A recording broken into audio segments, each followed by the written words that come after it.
ఉన్న బంగారాన్ని విడిపించి ఆ రోజు ఆన్లైన్ రేటుకే మేము కొంటాం. Sharma gold company. రాశి ఫలాల గురించి ఒక్కసారి నాకు వివరిస్తారా మీరు? మొట్టమొదటి ఏ రాశి గురించి చెప్తారు? తప్పకుండా. ఇప్పుడు ఇది మనకు వచ్చేది 2025 ఆంగ్ల సంవత్సరాది. ఓకే. అంటే కొంతమంది విమర్శించారు 24 కదా, 24 25 అదే 25 ఆంగ్ల సంవత్సరాది అంటే మనం ఇంగ్లీష్ క్యాలెండర్ అంటే 25లో వచ్చేది 25 ఆంగ్ల 25 కదా, జనవరి 1 25. ఓకే. జనరల్ గా మనము అంటే మరి మీరు ఉగాది నుండి ఎందుకు చెప్పట్లేదు అంటే చాలా మంది ఉగాది వరకు కూడా ఆగట్లేదు, జనవరి 1 కూడా ఆగట్లేదు, డిసెంబర్ నుండి నవంబర్ నుండి అడుగుతా ఉన్నారు అందరూ. ఓకే. ఇప్పుడు క్లయింటెల్ నన్ను అడిగేవాళ్ళు ఏంటంటే గురూజీ ఇప్పుడే చెప్పేసేయండి మాకు, మేము జాగ్రత్తలు తీసుకుంటామని చెప్పి అడుగుతా ఉన్నారు. సో అందుకనే 2025 సంవత్సరం ఆంగ్ల సంవత్సరాది అంటే జనవరి 1 నుండి ఎలా ఉండబోతుంది అనేది మనం ఒకసారి చూసుకుంటే, అన్నిటికంటే ముఖ్యంగా ఈ వచ్చేటువంటి సంవత్సరం పేరు శ్రీ విశ్వావసునామ సంవత్సరము. విశ్వావసునామ సంవత్సరము. సో రాబోయేటువంటి ఎందుకు గురుగారు అది వస్తుంది పేరు 60 సంవత్సరాల్లో ప్రతి సంవత్సరం ఒక్కొక్క పేరు వస్తుంటది. పేరుతో ఏం స్పెషాలిటీ లేదు. క్రోధినామ సంవత్సరం అనే నెగిటివ్ అట్లా ఏం లేదు. సంవత్సరాల్లో దీని పేరు విశ్వావసునామ సంవత్సరం. సో ఈ సంవత్సరానికి అధిపతి రాజు కాబట్టి, రవి కాబట్టి రాజు. సో రవి మనకు కమాండ్ చేస్తూ ఉన్నాడు కాబట్టి ఈ సంవత్సరం అతి ముఖ్యమైన విషయం ఏంటంటే రాజకీయంగా దేశవ్యాప్తంగా రాష్ట్రాల వ్యాప్తంగా పెను సంచలనాలు నమోదవ్వడము ఈ సంవత్సరం 2025 సంవత్సరం లక్షణాలు. ఎందుకంటే రాజుల మధ్యన రాష్ట్రాల మధ్యన గొడవలు, మరీ ముఖ్యంగా కొంతమంది ప్రముఖ రాజకీయ నాయకులకు మృత్యుగండము, అలాగే అన్ని రంగాలలోకి సెలబ్రిటీలు, సినిమా ఇండస్ట్రీ, రాజకీయము, బిజినెస్, ఎనీ ఇండస్ట్రీ, యువకులు, మరి ముఖ్యంగా మగవాళ్ళు యువకులు 40 సంవత్సరాల వయసులోపు ఉండే వాళ్లకు కార్డియాక్ అరెస్ట్లు అనేటివి ఈ సంవత్సరం అతి ముఖ్యమైన విషయం. ఎందుకంటే ఆల్రెడీ మనం చూస్తున్నాం ఇప్పటికే, కానీ వాటి తీవ్రత పెరిగే అవకాశం ఉంది. కారణం ఏంటంటే రవి కమాండ్ చేస్తూ ఉన్నాడు కాబట్టి. రవి అంటే చర్మము, హార్టు, కళ్ళు, ఎముకలు. సో కరోనా లాంటి అంత పెద్దది కాకపోయినా ఒక సమస్య, ఒక వైరస్ మళ్ళీ ప్రపంచాన్ని బాధించే అవకాశం ఉంది. అది మరీ ముఖ్యంగా చర్మం మీద దాడి చేసే అవకాశం ఉంది. అంటే చర్మానికి సంబంధించినటువంటి ఒక సమస్యల బారిన పడి ఈ సంవత్సరము జనాలు వైరస్ బారిన పడే అవకాశం ఉంది మరీ ముఖ్యంగా. అలాగే ఇప్పుడు ఇంచుమించు 40 సంవత్సరాల లోపు యువకులకు కార్డియాక్ అరెస్ట్ అనేటువంటివి జరిగే అవకాశాలు కనిపిస్తూ ఉన్నాయి. అలాగే ఈ సంవత్సరం గుండెపోటు వల్ల మరణాల సంఖ్య చాలా ఎక్కువ. ఇదంతా 2025 జనవరి నుంచి ఎగ్జాక్ట్లీ. అలాగే ఈ సంవత్సరము ఎండల తీవ్రత చాలా ఎక్కువ, విపరీతమైనటువంటి ఎండలు ఉండే అవకాశం ఉంది. అలాగే ఈ సంవత్సరాలు ప్రపంచవ్యాప్తంగా అగ్నిపర్వతాల పేలుడు అనేటువంటిది ఈ సంవత్సరం గమనించాల్సినటువంటి విషయం. అలాగే ఈ సంవత్సరం మంచు పర్వతాలు కరగడం వల్ల వాతావరణంలో మార్పులు గమనించాల్సి ఉంటుంది ఈ సంవత్సరం. అలాగే అమెరికా దేశానికి విపరీతమైనటువంటి గాలి తుఫానులు, వరదలు ఈ సంవత్సరం కనిపిస్తూ ఉన్నాయి. అలాగే 1-2 దేశాల మధ్యన యుద్ధ వాతావరణం ఖచ్చితంగా ఉండి తీరుతుంది, లేదా యుద్ధం జరుగుతున్నాయి కదా, అది ఇంకా పెరుగుతుంది. ఇప్పుడు ఉన్నదానికంటే తీవ్రత పెరుగుతుంది అనేది. అలాగే మనకు 2025 సంవత్సరంలో సెప్టెంబర్ 7వ తేదీ 2025 సంవత్సరం ఆదివారం రాహుగ్రస్త సంపూర్ణ చంద్రగ్రహణం ఏర్పడుతుంది. ఇది కుంభరాశికి వ్యతిరేకమైన ఫలితాలు ఇస్తుంది.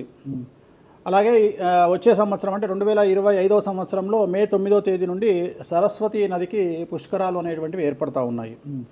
ఈ సంవత్సరము రాజకీయ నాయకులకు సంబంధించి మరీ ముఖ్యంగా ఇందాక మనం మాట్లాడుకున్నట్టుగా పవన్ కళ్యాణ్ గారికి ఏలినాటి వెళ్ళిపోతుంది. అలాగే లోకేష్ గారి జాతకరీత్యా, పవన్ కళ్యాణ్ గారి జాతకరీత్యా విపరీత రాజయోగం అనేటువంటిది కనిపిస్తూ ఉంది. జగన్మోహన్ రెడ్డి గారికి లేదా రాజయోగం వల్ల?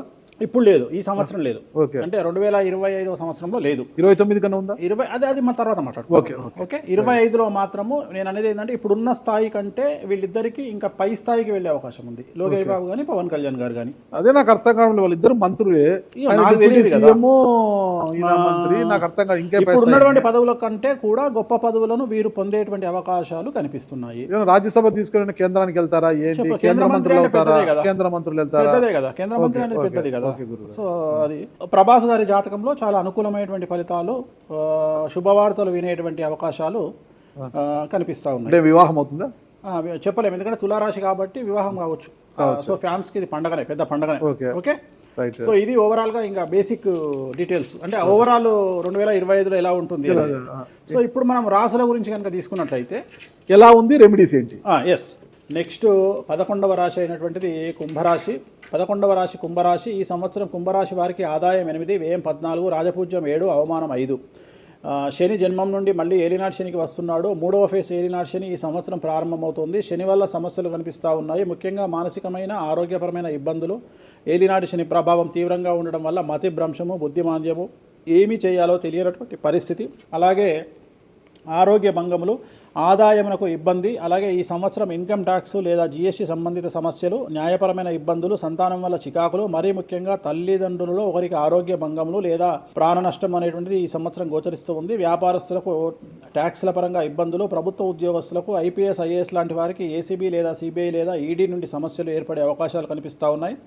అలాగే వాహన ప్రమాదాలు గోచరిస్తూ ఉన్నాయి. రాత్రిపూట ప్రయాణాలను వాయిదా వేసుకోండి. అలాగే దోష నివారణలు అనగా నల్ల రంగు బట్టలకు దూరంగా ఉండండి. బ్లూ కలర్ దుస్తులను ఎక్కువగా ధరించండి. తిరునల్లార్ శనీశ్వర ఆలయంలో ప్రత్యేకమైన శని పూజ నిర్వహించుకోవడం వల్ల ఈ సమస్యల నుండి బయటపడతారు.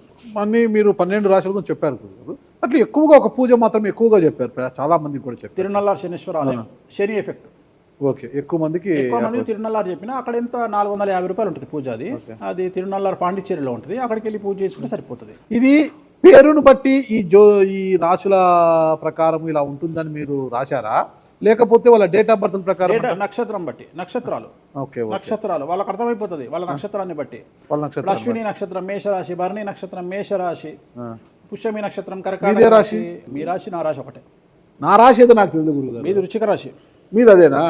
మరి ఎలా గురుగారు ఈ మధ్యన బాగానే ఉందంటారు? మనకు బాగుంది. ఇంకా మన రచ్చనే, ఇంకా రచ్చనే రచ్చనే. ఇక ఎట్లా రచ్చ? ఇంత వివాదాలు అవుతున్నాయి, ఏం కథ అసలు?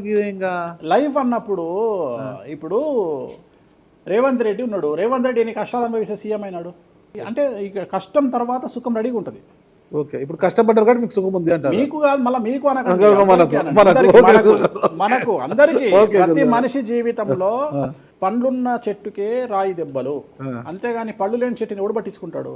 పళ్ళు ఉంటేనే దాన్ని రాయి చేస్తారు. అట్లనే మనం కూడా అంతే అండి. వేణుస్వామి అంటే పూజలకు పెట్టింది పేరు. పెద్ద పెద్ద రాజకీయ నాయకులకు, ముఖ్యమంత్రులకు, కేంద్ర మంత్రులకు, పెద్ద పెద్ద వాళ్ళకు కూడా ఇక్కడ కాదు, మీరు అబ్రాడ్స్ కూడా వెళ్ళి పూజలు చేసి వస్తున్నారు. చాలా కాస్ట్లీ స్వామి, చాలా గొప్ప పూజలు చేస్తుంటారు, అంత పవర్ఫుల్ పూజలు. అంటే ఇప్పుడు మీరు చేస్తున్న పూజల మహిమ వల్లనే మీ మీద ఇన్ని వివాదాలు వచ్చినా కూడా మీరు బయటపడగలుగుతున్నారు. 100% పర్ఫెక్ట్. ఇక దానికి ఆన్సరే లేదు. ఇక ఇప్పుడు మనం కొట్లాడాలంటే 10 రకాలు ఉంటాయి. మనం కొట్లాడతలేము. అందుకనే మనం ఒకటే మన పూజల్ని మనం నమ్ముకుంటున్నాం, అంతే. అమ్మవారిని నమ్ముకుంటున్నాం. ఇప్పుడు ఒక్కొక్క సమస్యకి ఒక్కొక్క అమ్మవారు పరిష్కరిస్తుంది దశమహావిద్యల్లో. మనం అదే చేస్తున్నాం. ఇప్పుడు నేను ఒకటే మాట చెప్తా. కాంట్రవర్సీస్ వచ్చినాయి, మీరు అడిగినరు, ఎన్ని సమస్యలు వచ్చినాయి. జనాలు ఏం ఆలోచిస్తారంటే వేణుస్వామి ఈ సమస్యల నుండి బయటపడతాడా, పడితే ఎలా పడతాడు? నేను ఒకటే అనుకుంటున్నా, ఇంతమందికి పూజలు చేసి వాళ్ళ సమస్యల నుండి బయటపడడానికి ప్రయత్నించే నేను నాకు వచ్చిన సమస్యను కూడా అదే పూజల ద్వారా బయటపడడానికి ప్రయత్నం చేస్తున్నాను. అంటే వివాదాలు చుట్టుముడుతున్నాయి, సోషల్ మీడియాలో వైరల్ అవుతున్నాయి. ఉమెన్ కమిషన్ మీ మీద ఫిర్యాదులు చేశారు. ఇన్ని చేసినా కూడా ఎక్కడా మీకు ఉచ్చు బిగుసుకోవడం లేదు, బయటపడుతున్నారు. అంటే ఇది మీ పూజల మహిమనా, లేకపోతే ఏమన్నా బ్రైబ్ చేస్తున్నారా? అమ్మవార్లు ఇప్పుడు ఉదాహరణ, మనం తెలుగు రాష్ట్రాల్లో ఉంటాం. వెంకటేశ్వర స్వామి వారు అంటే మనకు తెలుసు. ఇప్పుడు తమిళనాడులో పెరుమాళ్ అంటారు వెంకటేశ్వర స్వామిని. అదే నార్త్ ఇండియాకి వెళ్తే బాలాజీ అంటారు. వాళ్లకు బాలాజీ అంటే చాలా భయం. అలాగే మన రాష్ట్రంలో మనకు తెలిసిన వాళ్ళకి కామాఖ్యలో ఉండే అమ్మవారు అంటే భయం. కానీ తెలియని వాడికి భయం ఉండకపోవచ్చు. వాడి ఇష్టం వచ్చినట్టు కామెంట్ చేయొచ్చు అమ్మవారు. చాలా మందికి మీరంటే భయం అనుకుంటా. అంటే మనం చేసే పూజల వల్ల ఉండొచ్చు. ఓకే, నేను అనేది ఏంటంటే, నేను చేసే అదే ఇందాక మనం మాట్లాడుకున్నప్పుడు అదే చెప్తున్నా, వామాచారంలో పూజలు చేయాలంటే భయపడతారు. కారణం ఏమిటి అంటే, ఖచ్చితంగా మందును ముట్టుకోవాలి, నాన్ వెజ్ను ముట్టుకోవాలి. దానికి వీళ్ళు చేసే పూజలు అడ్డుపడతాయి. అంటే వీళ్ళు సమాజంలో భయపడతారు కాబట్టి వీళ్ళు వాటి జోలికి పోరు. తాంత్రిక పూజలు లాగా ఉంటాయి మీరు చేసే. తాంత్రిక తంత్ర మార్గం అంటారు దాన్ని. శ్రీకాళహస్తిలో కాదు శ్రీకాళహస్తిలో రావుకేతు పూజ చేయించుకున్నారు కదా, తాంత్రిక పూజలే. అది నిమ్మకాయ పెడితే తంత్రమే, గుర్తుపెట్టుకోండి. నిమ్మకాయ ఎక్కడ పెట్టినా తంత్రమే. మిమ్మల్ని కాపాడుతోంది మీరు చేస్తున్న పూజల మహిమే. అంతే అంతే అంతే వాళ్ళే చూసుకుంటారు. నేను అనే పాయింట్ ఏంటంటే, నేను ఒకటే చెప్తున్నానండి, తప్పు చేస్తే నన్ను అమ్మవారు సర్వనాశనం చేస్తుంది. ఓకే, అమ్మవారిని విమర్శిస్తే వాళ్ళ సంగతి అమ్మవారు చూసుకుంటది. అంతేనా? అంతే. ఇక నాకు అవసరం, నేను కొట్లాడను చెయ్యను, నాకు అనవసరం, నాకు లొల్లే వద్దు. నాకు నేను దేవుళ్ళని నమ్ముకున్నా, నా పని అదే. నాకు హిమాచల్ ప్రదేశ్ కామాఖ్య కాకపోతే, బాగాలముఖి కాకపోతే, తారాపీఠ పోతే, ఇప్పుడు మన తారాపీఠ పోయి వచ్చిన. చాలా మందికి తెలియదు, తారాపీఠ అని కలకత్తా నుండి 300 కిలోమీటర్లు ఉంటుంది. మీరు కావాలంటే గూగుల్ చేయొచ్చు. తారాపీఠ అని అమ్మవారు అండి. ప్రతిరోజు శ్మశానంలో ఉంటుంది అమ్మవారు. ఒరిజినల్ శ్మశానంలో ఉంటుంది. ప్రతిరోజు అమ్మవారికి ప్రసాదం అంటే డెడ్ బాడీ దహనం అయినాకనే అమ్మవారికి నైవేద్యం పెడతారు. అంత పెద్ద ప్రసిద్ధమైనటువంటి దేవాలయం. అమ్మవారు శివుడికి పాలిస్తూ ఉంటుంది. తారాపీఠ అంటుంది దాన్ని. శ్మశానంలో ఉంటుంది.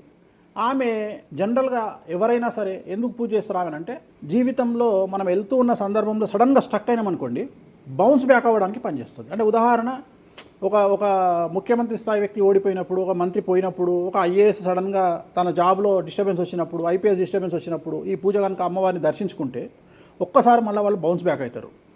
అంటే బిగ్ బ్యాంగ్ థియరీ అనేది అక్కడ పనిచేస్తుంది. మనం మళ్ళీ ఒక్కసారి బౌన్స్ బ్యాక్ అయ్యి ముందుకు దూకడానికి అమ్మవారు పనిచేస్తుంది. నేను సజెస్ట్ చేస్తుంటాను చాలామందికి, వ్యాపారంలో స్టక్ అయినప్పుడు, లేకపోతే ఉద్యోగంలో స్టక్ అయినప్పుడు, అట్లా స్టక్ అయినప్పుడు అయితే మీ తారాపీఠ వెళ్ళి దర్శనం చేయించుకోండి. అక్కడ దర్శనమే, పూజలు ఉండవు, జస్ట్ దర్శనమే. అమ్మవారికి పోయి దండం పెట్టుకొని వస్తే చాలు, ఒక్కసారి మళ్ళీ వాళ్ళు బౌన్స్ బ్యాక్ అవుతారు. ఒకటే ఒక పాయింట్కి నాకు ఆన్సర్ చెప్పి ముగించేసా, చాలా కాలాతీతమైంది. చివరికి ఇరికిస్తున్నారా ఇది? లేదు ఏం లేదు. ఇప్పుడు ఏపీలో అంటే గత ప్రభుత్వ హయాంలో, వైసీపీ హయాంలో వీళ్ళ మీద కేసులు పెట్టారు. ఇప్పుడు వీళ్ళ అధికారం వీళ్ళ మీద కేసులు పెడుతున్నారు కదా.